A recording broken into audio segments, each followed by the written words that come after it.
ठीक है, साइंस का एक टॉपिक पढ़ा दे रहे हैं कोई तो। पदार्थ के बारे में उस दिन भोजन वोजन के बारे में बता दिए थे, ऊर्जा ऊर्जा। आज कोई सिलेबस दो, मॉडर्न दो। अच्छा सात हो, लाओ दो। मॉडर्न की बुक्स ककरावत बुक से थोड़ी बेटर है, इस बात को मानो थोड़ा सा। तो थोड़ा बहुत पढ़ा, गति और समय पढ़ा ही चुके हैं। विद्युत धारा पढ़ाए थे फर्स्ट टाइम, आज फिर से पढ़ा दे रहे हैं विद्युत धारा। ये जरूरी तो नहीं है लेकिन आ सकता है। ठीक है, आपका मन को कोई मन को कोई पढ़ नहीं सकता, मेरे मन को तो कोई नहीं। कब हम क्या कर रहे हैं हमें खुद नहीं पता।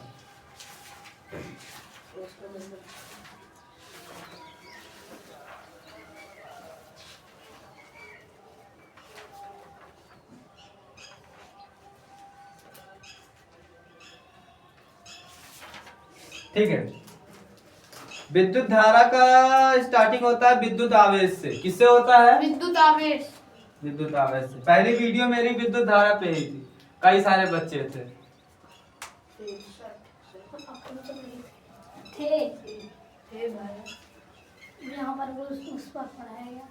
यहाँ पर तब 9th के भी बच्चे थे। Yes sir. Aryan Singh recording कर रहे थे। उस समय बॉडी लैंग्वेज मेरी थोड़ी खराब भी थी क्योंकि हम कमजोर थे। अभी इतने कमजोर दिख रहे हैं? नो सर, नहीं ना। ग्रामर आप तो पढ़ाने जा रहे हैं। अभी भैया हमारी किताब क्यों फाड़ रहे हो तुम? फटी थी। आराम से, आराम से। गंदे इंसान। विद्युत आवेश क्या है?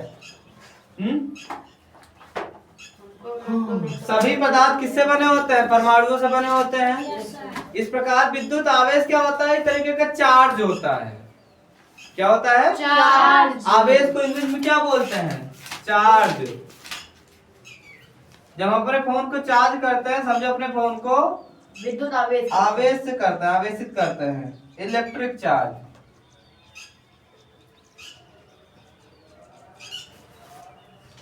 जैसे पूर्णांक होता है ना, पूर्ण संख्या में पूर्णांक होता है, वैसे चार्ज होता है। दो तरह के होते हैं, एक होता है धनात्मक चार्ज, होता है ऋणात्मक तो। धनात्मक आवेश मतलब, ठीक है। एक होता है ऋणात्मक आवेश।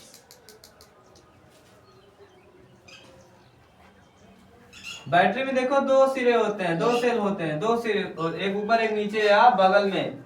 कोई भी बैटरी हो, इसमें दो चार्ज ऐसे होंगे, ऐसे निकले होंगे।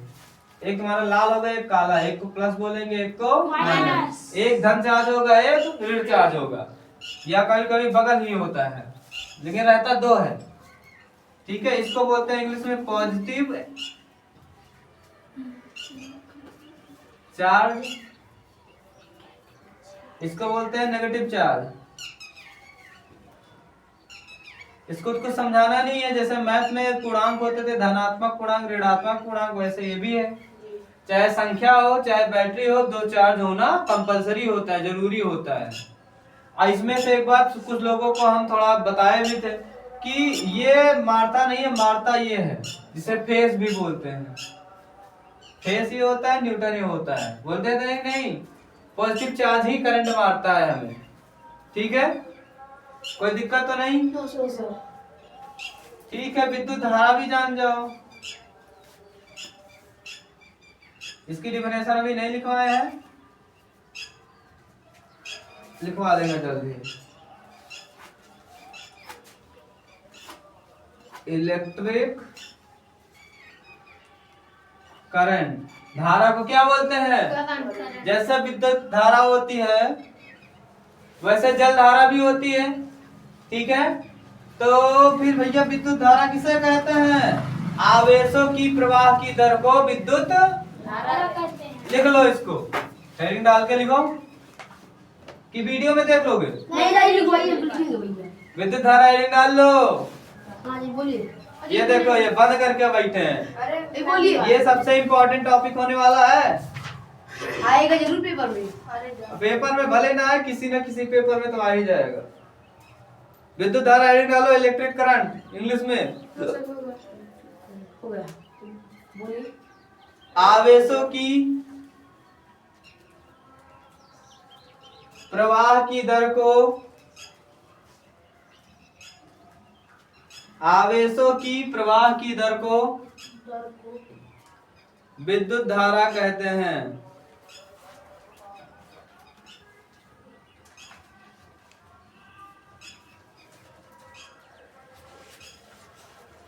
हो गया। ठीक है,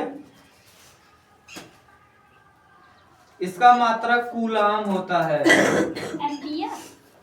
विद्युत धारा का एम्पियर होता है क्या? एम्पियर एक बार आप लिखवा देंगे। अच्छा एम्पियर, हाँ हाँ ठीक है। विद्युत धारा का मात्रक एम्पियर होता है। ठीक है, एमपी एम्पियर। यल। तो कूलाम किसका होता है पता है? आवेश का मात्रक कूलाम होता है। ठीक है, एम्पियर। देखो तार देखा जाता है ना, कितने अरे, आवेश एम्पियर का का तार मात्रक? है। डाटा केबल खरीदते हैं तो 3.0 एम्पियर, 2.4 एम्पियर, 5.0 आवेश एम्पियर। का मात्रक आवेश का मात्रक होता है कूलाम। कूलाम अगर मैं हर एक टॉपिक क्यों से इंडिकेट करते हैं? एम्पियर को एम्पियर के ए से लिखते हैं। ठीक है, हाँ? ए से लिखते हैं। ए 1 मिनट में कितनी विद्युत धारा प्रवाहित हुई है उसे बोलते हैं एम्पियर। एम्पियर लिख दीजिए। कैसे लिखेंगे? एम्पियर। हाँ नहीं, हो गया। शायद पूरा हमारा रहता है कि आधा मन होता है? आधा। अरे इंग्लिश लिख लिए एम और पी लिख दिए यल लिख दिए। चलो जो भी कर दियो ठीक ही किया। अच्छा, विद्युत धारा कितने प्रकार की होती है? विद्युत धारा 2 प्रकार की। पट्टने वाली एक होता है दिष्ट धारा, एक होती है प्रत्यावर्ती धारा।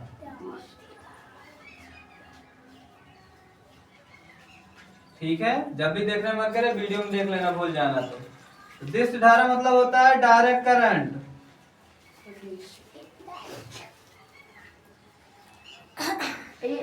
आई होता है अल्टरनेटिव करंट।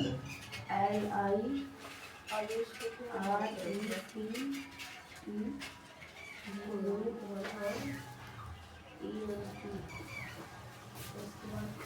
ठीक है, मन में पड़ी लिख लो फिर इसको समझाते हैं क्या है। इसको डिफिनेशन नहीं लिखाएंगे, बस समझाएंगे। है। समझाइए। अभी नहीं सर। अरे लिख लिखने लेना तो दो। दो। लिख लिए। ठीक है, तुम कंप्यूटर हो, बाकी सब तो कंप्यूटर नहीं है ना भैया। अरे पहले हम समझते हैं फिर करते हैं। हाँ, ये तुम पहले लिखते हो तो समझते हो, समझते हैं तो लिखते हैं, वो सही करते हैं। मैंने एक सिखाया है ना उन्हें कि कोई भी ऐसी चीज मत लिखना जब तक वो समझ में ना आए। तो तुम्हें लिखना ही नहीं चाहिए था। नहीं नहीं, तुम्हें लिखना ही नहीं चाहिए था ना। जब तक सर जी ना समझा दे तब तक ना लिखो। और सर जी रुकेंगे ना, काहे नहीं रुकेंगे? कहाँ भागे जाएंगे? ज्यादा यहाँ से चल के यहाँ चले जाएंगे, अब फिर वापस से यहाँ से चल के वापस आ जाएंगे। विद्युत आवेश से ये भी सब लिखने हैं सर। हाँ, इसका मात्रक होता है कूलाम। अरे तुम वीडियो में देख लेना ना। अभी अब एक तरीके से कहाँ समझाएंगे ऊपर। अभी जो लिख रहे हो उसको समझो। तुम ऊपर लिख रहे हो क्या? No sir. नीचे वाला लिखो। उन्होंने वही विद्युत आवेश रहा है फिर नचारी मतलब कूलाम वो मात्रक था। अच्छा आवेश पूरा का। लिखा है विद्युत आवेश कूलम ये सब पूरा लिखे हैं। प्रत्यावर्ती की जो भी ना समझ में आए, इसीलिए तो रिकॉर्डेड वीडियो चला रहे हैं, ताकि मेरे कोचिंग का एक ही फायदा है कि यहाँ तो पढ़ाएंगे ही, प्लस जिंदगी भर के लिए रिकॉर्डिंग भी रहेगी। वो जब तक जिंदा रहेंगे और जब तक मर जाएंगे उसके बाद भी रहेगी रिकॉर्डिंग। सर प्रत्यावर्ती धारा की इंग्लिश ये लिखो यहाँ पर यल। ALTER alter ALTER alternative current. अब जरा ध्यान देना, कभी नलका चलाते हो तो पानी देखो रुक रुक के आएगा, तेज धीम होते हुए आएगा कि नहीं? उसे बोलते हैं प्रत्यावर्ती धारा, क्योंकि तेज धीम होगा, रुक रुक के आएगा पानी, चाहे ऊपर से पानी टपकते हुए आए। ठीक है, या फिर कभी जल चढ़ाते हुए देखो अपने पापा मम्मी को, भगवान को, कभी धीरे आएगा कभी तेज जाएगा। ऐसे होगा ना, एक समय पर धीरे जाता है, एक समय पर बहुत तेज जाता है, एक समय बहुत धीरे हो जाता है। जैसे बोतल में पानी भरते हैं तेज हो जाता है, धीमे हो जाता है। लेकिन कभी क्या टोटी पे पानी जो एकदम ऊपर रखे इकट्ठा कर देते हैं जो मोटर चला के। ठीक है, मोटर से भी देखो तेज धीम होता है। जब स्टार्टिंग में धीरे से तेज होता है, फिर जब बंद होने को होता है फिर तेज से धीमे होता है। लेकिन टोटी को क्या ऐसे होता है क्या? पहले पूरा भर दो, एकत्रित हो जाए, और वहां से जब टोटी चलेगी तो एक लय में पानी आता है, ये रुक रुक के तेज धीम होके नहीं आता है पानी। तो सेम यहाँ पर भी होता है, जो बिजली बन के डायरेक्ट आती है वो तो रुक रुक के आती है, तेज धीम होते हुए जाती है। कभी 100 वाट का बल्ब देखोगे तो तेज धीम होते हुए लगेगा, पंखा भी तेज धीम होता रहता है लेकिन पता नहीं चल पाता है। ठीक है, 100 वाट का बल्ब है तो 100 बार जलेगा बुझेगा, 7 वाट का वाट है तो 1 मिनट में 7 बार जलेगा बुझेगा, लेकिन हमें पता नहीं चल पाता है। कभी कभी जनरेटर देखो तो जुग जुग जुग करता दिखता नहीं, वो हमारा कौन सा धारा होता है, कौन सा करंट होता है, प्रत्यावर्ती अल्टरनेटिव करंट। डायरेक्ट करंट होगा जैसे बैटरी, बैटरी से कभी कोई बल्ब जलो या इन्वर्टर चलते हुए देखो, वो नहीं करता है। क्या करता है? करेगा, क्योंकि बीच में इन्वर्टर लगा है, बैटरी से जोड़ोगे तब नहीं करेगा। इन्वर्टर का काम होता है कि डीसी को एसी में बदल देना, क्योंकि जो बैटरी होती है वो 12 वोल्ट की होती है और हमें कितना आउटपुट चाहिए, 220 वाट। तो इन्वर्टर क्या करता है कि 12 वोल्ट लेता है और 220 वाट डायरेक्ट करंट नहीं, देखो लेता डीसी है 12 वोल्ट और देता 220 वाट अल्टरनेटिव करंट। इसलिए हमारा पंखा चलता है। 12 वोल्ट से पंखा थोड़ी चल रहा है, हमारा पंखा तो इनको लेता है ना। वाट क्या है? खर्च की गई ऊर्जा। वोल्ट क्या है? जिससे वो चलेगा। तो 220 वाट वोल्ट चाहिए वोल्टेज। देखोगे वोल्टेज जो होता है वोल्ट मीटर में, देखो घर में बिजली 220 से 210 हो जाए या 200 हो जाए, देखो इंडक्शन वगैरह या पंखा वो धीरे चलने लगता है, होता है कि नहीं? 200 इन्वर्टर का काम क्या होता है? ये इन्वर्टर रहा हमारा, क्या रहा? इन्वर्टर। ये रहा हमारा इन्वर्टर, ये रही हमारी बैटरी। समझ जाओ आज अच्छे से, डाउट हो तो पूछ लेना फिर से। यहाँ पे जो होता है ये होता है प्लस माइनस, ये प्लस हो गया, माइनस हो गया। 12 वोल्ट होता है, क्योंकि देखो जो जितना बड़ा ये है उतना ही पानी निकलेगा ना। हौदा में जितना बड़ा मुंह होगा उतना ही बड़ा पानी निकलेगा ना, है? टोटी जितना मुंह बड़ा हुआ है उतना ही बड़ा पानी निकलेगा, उससे होता निकलेगा नहीं। ये 12 वोल्ट होता है। कितना होता है? 12 वोल्ट होता है, या 24 वोल्ट कहीं कहीं होता है, फिलहाल तो 12 वोल्ट से ही समझते हैं। तो ये इन्वर्टर का तार जुड़ा रहता है, ये बिजली 220 वाली जो आती रहती है वो जुड़ा रहता है। बिजली 220 आती है तो ये 12 वोल्ट में चार्ज करता है। डीसी को एसी में बदलता है इन्वर्टर, गलत बता दिए। एसी को डीसी में बदलता है और फिर ये चार्ज करता है, बैटरी पूरी होकर फुल चार्ज हो जाती है। जब लाइट चली जाती है तो ये 12 वोल्ट इसको देता है, 12 वोल्ट देता है डीसी और निकालता कितना है? एसी। कितना वोल्ट? 220 वोल्ट। और वही घर में सप्लाई होता है तो हमारा पंखा चलता है। और इन्वर्टर भी किलोवाट का होता है। 1 किलोवाट में कितने वाट? 1000 वाट। 1 हॉर्स पावर में कितने वाट? 1 हॉर्स पावर, 1 एचपी बराबर 746 होता है। 46 कि 86? 746 वाट होता है। अब वाट क्या है? खर्च की गई ऊर्जा। ऐसे 7 वाट का बल्ब होता है, मतलब 7 वाट खर्च हो गई। ठीक है, लेगा तो 220 है वोल्टेज, लेकिन खर्च करेगा कितना? 7 वाट। वाट क्या होता है? खर्च की गई ऊर्जा होती है। वोल्टेज क्या होता है? पावर होता है ऊर्जा का, विद्युत ऊर्जा का। ठीक है, जैसे बाकी सब ऊर्जा होती है। हमारे अंदर की ऊर्जा कैलोरी में नापते हैं, उसकी ऊर्जा को वाट में नापते हैं, वाट में नहीं वोल्टेज में। ठीक है, मिटा दे। Yes sir. अच्छा, बिजली बनती किससे है? पानी। कोयले और पानी। कर लिए वही बात। बिजली 2 तरीके से बनती है, एक सौर पैनल से, सौर ऊर्जा से, एक होती है जनरेटर से। ठीक है, जनरेटर इसे बोलते हैं, जनरेटर। ठीक है, जनित्र इसे हिंदी में बोलते हैं। जनित्र से बनेगी, वो घूमेगा गोल गोल टरबाइन। बड़े बड़े चीजों को जो बड़ा बड़ा जनित्र होता है उसे टरबाइन बोलते हैं। चाहे उसको हवा से घुमाओ, चाहे जनरेटर तेल खर्च करके जमा करो, चाहे पानी से नचाओ उसको, उससे नहीं मतलब, वो रहेगी वो टरबाइन ही। टरबाइन रहेगी, वो बड़ी बड़ी होती है, इस कमरे से भी बड़ी होती है, नापता है। ऐसे जो छोटा सा जनरेटर देखे हो ना जो नाचता है मेन, वो इस कमरे इतना बड़ा होता है, तो वो जब घूमेगा तो बिजली ज्यादा पैदा होगी। ठीक है, जनरेटर देखो, दुर्गा पूजा में आया था ना हमारा जनरेटर 150 केवी का। कितने का? 150 के। 150 केवी, मतलब इसमें 1000 से गुणा कर दो।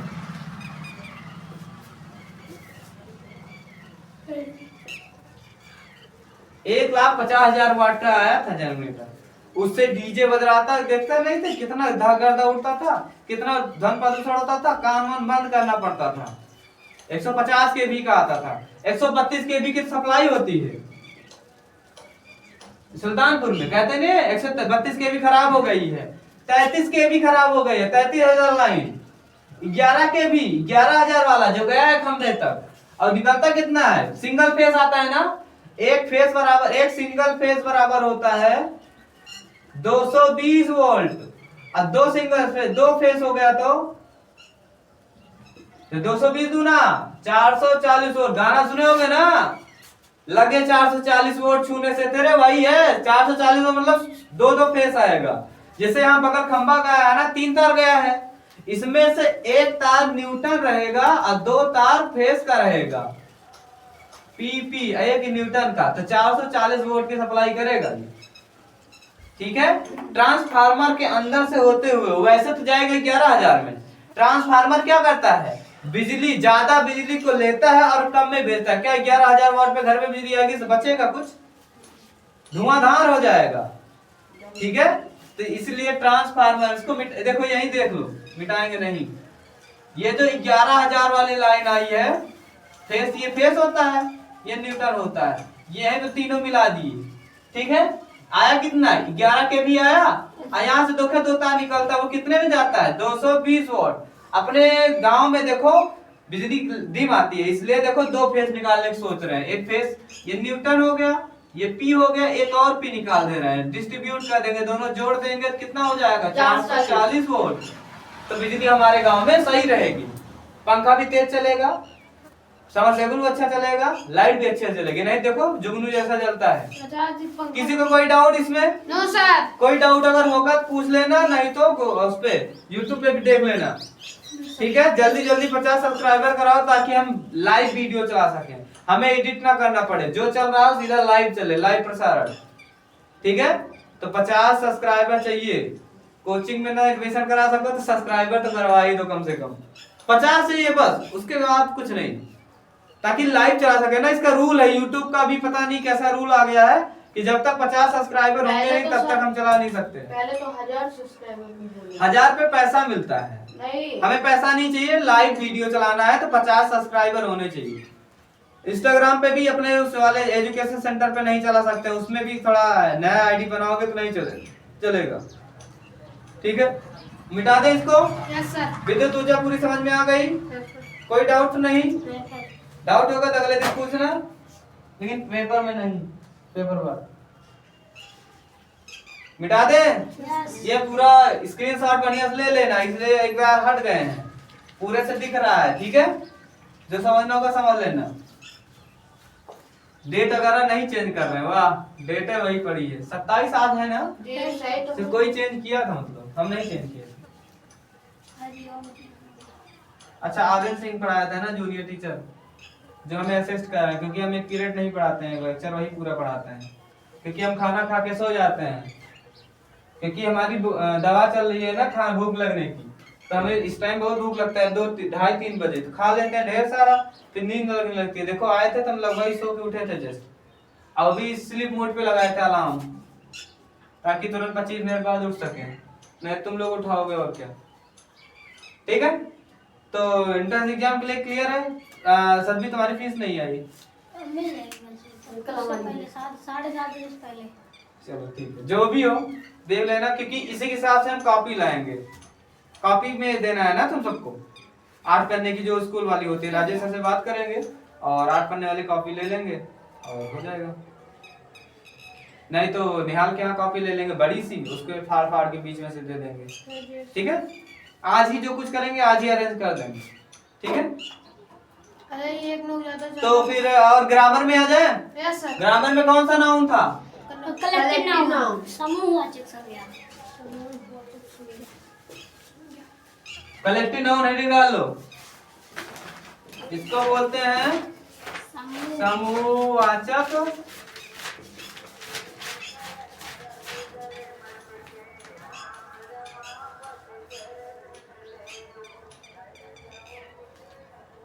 ठीक है, उतार लो फटाफट, बड़ा तेज लिख दिए डॉक्टर वाली स्टाइल में। बुक दे जरा। COLLECTIVE collective noun. Part of speech खत्म होने के बाद ही पार्ट ऑफ सेंटेंस पढ़ा पाएंगे। इसमें थोड़ा आगे पीछे 9th में बल्कि सही क्रम में लिखा गया है। पहले शब्दों का भेद जान जाओ, उसके बाद किसी और चीज का जानना। लिखो ए कलेक्टिव नाउन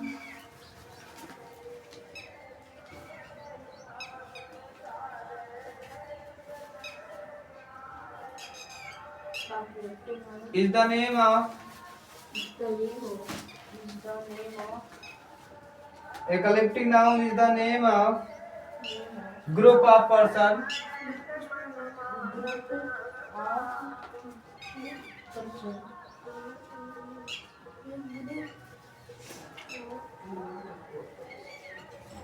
persons होगा, ठीक है। places or things अच्छा ऑफ के बाद क्या लिखे हैं? or things of group of persons PERSONS persons place comma लगा लेना यहाँ पे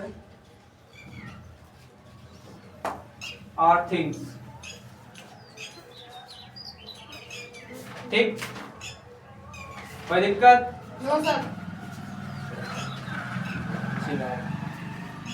हिंदी में करो। इसका एग्जांपल ले रहे हैं ना, पहले समझ तो जाओ। अभी तो पूछे इसलिए पूछे, कोई डाउट तो पूछे एग्जांपल, पहले डिफिनेशन तो समझ जाओ। लिखो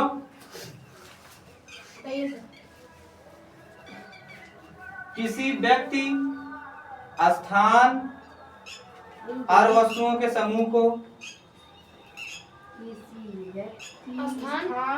किसी व्यक्ति, स्थान व वस्तुओं के समूह को समूहवाचक संज्ञा कहते हैं।